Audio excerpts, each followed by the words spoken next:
یہاں پر براہ راست ایک بار پھر پاک فوج پر تنقید کی گئی. افواج پاکستان کے بارے میں بات کی آپ نے. یہ میرا ملک ہے, اس سے مجھے اتنی محبت ہے جتنے پاکستان کی فوج کے ہر اس سپاہی کو, ہر اس افسر کو ہے جو آج بارڈروں پہ شہید ہو رہے ہیں, جو سینوں پر گولیاں کھا رہے ہیں, جن کی عورتیں بیوہ ہو رہی ہیں, جن کو پوچھنے والا کوئی نہیں ہے, جو بموں اور گولیوں کے آگے رکتے ہیں, سینے اپنے آفر کرتے ہیں, خون کے تمغے ان کے سینوں پہ لگتے ہیں. ان کے پاس بلٹ پروف گاڑیاں نہیں ہوتی, ان کے پاس بم پروف گاڑیاں نہیں ہوتی. آج بڑے فخر سے یہاں کہا گیا, بار بار کہا گیا, قوم کی بیٹی بم پروف گاڑی. میں چیئرمین صاحب شرم سے پانی پانی ہو جاتا ہوں جب میں اس ہال میں جمہوریت کی بات کرتا ہوں, جب میں اس ہال میں جمہوریت کے نعرے سنتا ہوں, لیکن پھر دیکھتا ہوں کہ جمہوریت کی تعریف کیا ہے, فلاں کی بیٹی, فلاں کا بیٹا, فلاں کا پوتا, فلاں کا نواسا. یہ میری جمہوریت ہے. Genetically inherited democracy, sexually transmitted democracy, یہ ہے ہماری جمہوریت. اگر یہ جمہوریت ہے, ایک بار نہیں, دو بار نہیں, 3 بار لعنت بھیجتا ہوں اس جمہوریت پہ کہ جس میں چانڈیو صاحب جیسا معزز آدمی, جس میں رضا ربانی صاحب جیسا معزز انسان کھڑا ہو کر ایک ایسے شخص کو اپنا لیڈر کہتا ہے اور قائد کہتا ہے جو صرف اور صرف وراثت کی وجہ سے, ایک واقعاتی حادثے کی وجہ سے لیڈر بنتا ہے. خدا کے لیے چیئرمین صاحب ہر بات کریں, لیکن وہ بات نہ کریں جس پہ آپ کو کم از کم اپنا ضمیر آپ کا ٹوں ٹوں کرنے لگ جائے کہ یہ بات آپ غلط کر رہے ہیں. چیئرمین صاحب جمہوریت کی خدمت ہم موروثی جمہوریت کو ڈیفینڈ کر کے نہیں کر رہے, ہم نے جمہوریت کو تباہ کیا ہے. جمہوریت کا قاتل اور کوئی نہیں ہے. میں اور اس ایوان میں میرے آج بیٹھے ہوئے لوگ اور ان سے پہلے گزرے ہوئے جنہوں نے جمہوریت کے اصولوں کو پامال کیا, جنہوں نے خاندانی وراثت کو تقویت دی, جنہوں نے ان لوگوں کو لیڈر کہا جو بم پروف گاڑیوں میں پھرتے ہیں. میری بات سنیں چیئرمین صاحب, میں ایک بات کہنا چاہتا ہوں, میرا ایک ہی لیڈر ہے, اس کو میں اپنا لیڈر کہتا ہوں چاہے دنیا کو پسند ہو یہ بات یا نہ. محمد رسول اللہ اس کا نام ہے, اس کو میں اپنا لیڈر کہتا ہوں. وہ اور اس کے نیچے جو ماننے والے تھے, عمر کی بات کرتا ہوں میں, عثمان کی بات کرتا ہوں میں, علی کی بات کرتا ہوں رضی اللہ تعالیٰ عنہم اجمعین. میری بات سنیں چیئرمین صاحب, کس بم پروف گاڑی میں وہ پھرتے تھے, کون سی بلٹ پروف جیکٹ وہ پہنتے تھے, لیکن روم اور پرشیا کی سلطنتوں کی اینٹیں بجا دی تھی انہوں نے.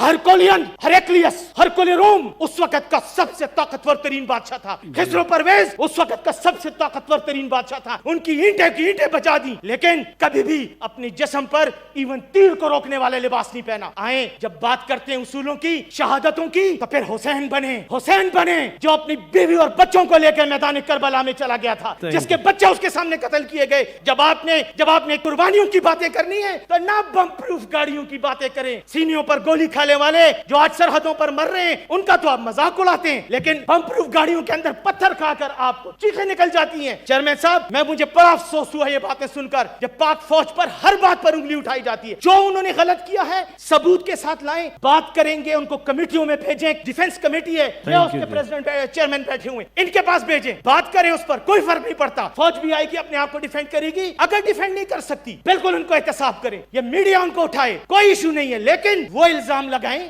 جس کے پیچھے آپ کے پاس ثبوت بھی ہو. یا آپ کی مسلمانی کا تقاضا ہے, یا آپ کی جمہوریت دار کا تقاضا ہے. 1 منٹ چانڈیو صاحب بیٹھے ہیں, حوصلہ, ان اللہ مع الصابرین, ان اللہ مع الصابرین, صبر کریں اور سچ سنیں. کہا گیا جی فوجی جنرل مشرف جو ہے وہ موت کا انتظار کر رہا ہے. کیا اس دنیا میں موت کا انتظار صرف پرویز مشرف کر رہا ہے؟ چانڈیو صاحب کیا آپ کو موت نہیں آنی, کیا مجھے نہیں آنی, کیا ہم سب کو اس حال میں بیٹھے ہوں کو موت نہیں آنی؟ ہم سب نے موت کا ذائقہ چکھنا ہے. پرویز مشرف اس وقت 80 سال تک پہنچ گیا ہے, آخر اس نے بھی مرنا ہے. اس نے جو کچھ کیا دھڑلے سے کیا, دبنگ طریقے سے کیا. جب تک اس کے ہاتھ میں طاقت تھی اس نے اپنی طاقت کو استعمال کیا. غلط یا صحیح کا فیصلہ اللہ کرے گا یا اس دنیا کی عدالتیں کریں گی. اس دنیا کی ایک عدالت نے اس کے خلاف فیصلہ کر کے اس کو چوک میں لٹکانے کا ڈائلاگ بھی بول دیا. کیا ہوا, کس نے اس کا کیا بگاڑ لیا؟ ایسی باتیں نہ کریں, یہ تکبر کی باتیں ہوتی ہیں. اس سے انسان بدمزگی پیدا کرتا ہے اور کچھ نہیں پیدا ہوتا. پرویز مشرف اسی طرح باعزت دبئی میں پڑا ہوا ہے, اپنے گھر میں ہے, اپنی ماں کے پاس ہے. پرسوں اس نے اپنی سالگرہ منائی ہے, کوئی فرق اس کی زندگی میں نہیں آیا. ہاں اس نے اس ملک کو بدلنے کی اپنی طور پر کوشش کی, کچھ کام ٹھیک کیے, کچھ غلط کیے. ایسی کوئی بات نہیں ہوتی, انسان ہے, اچھے کام بھی کرتا ہے, غلطیاں بھی ہوتی ہیں. لیکن ایسی بات کرنا کہ وہ موت کا انتظار کر رہے,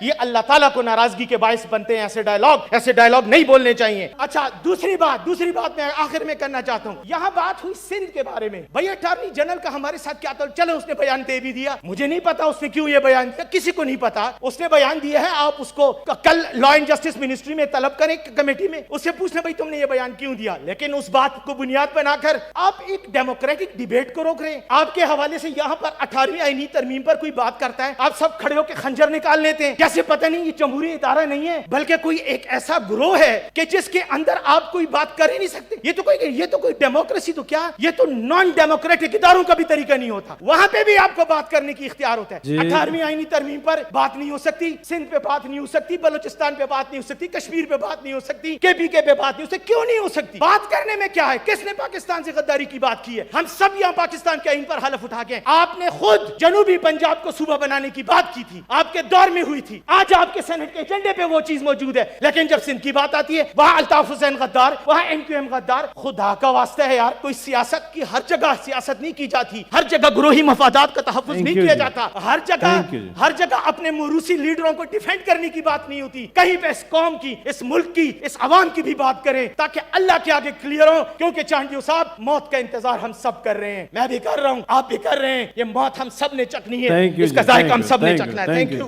میرا پرابلم یہ ہے کہ میں جو نیلیا نہیں ہوں اور میں امروہے کا نہیں ہوں, میں پشتون ہوں. میرا پرابلم یہ ہوتا ہے کہ جب میرے اوپر کوئی وار کرتا ہے تو میں اس پہ 2 وار کرتا ہوں, جب میرے خلاف کوئی بات کرتا ہے تو میں اس پہ 2 بار بات کرتا ہوں, اور آخر وقت تک اپنے دشمن کو, اپنے مخالف کو اس وقت تک نہیں چھوڑتا جب تک یا تو معافی نہ مانگ لے یا مجھے نہ تباہ کر دے. تیسرا ایک راستہ اور ہوتا ہے, سیاسی مخالفین کو کہہ رہا ہوں, تیسری بات, ایک اور راستہ بھی ہوتا ہے اور اس راستے کو کہتے ہیں راضی نامہ اور صلح کا راستہ, لیکن وہ راستہ اینڈ میں آتا ہے, وہ آخری آپشن ہوتا ہے. پھر آپ نے کہا کہ انسان دعا مانگتا ہے اور پھر اس وقت دعا کی قبولیت کا ٹائم ہوتا ہے. اگر اس ملک پر آج یہ لمحہ, اگر اس ملک پر اگر قبولیت کا وقت ہے تو میں آج اللہ سے یہ دعا مانگتا ہوں کہ وہ میری جان اس ملک پر ایک بار نہیں 1000 بار قربان کر دے, میری نسلوں کو قربان کر دے.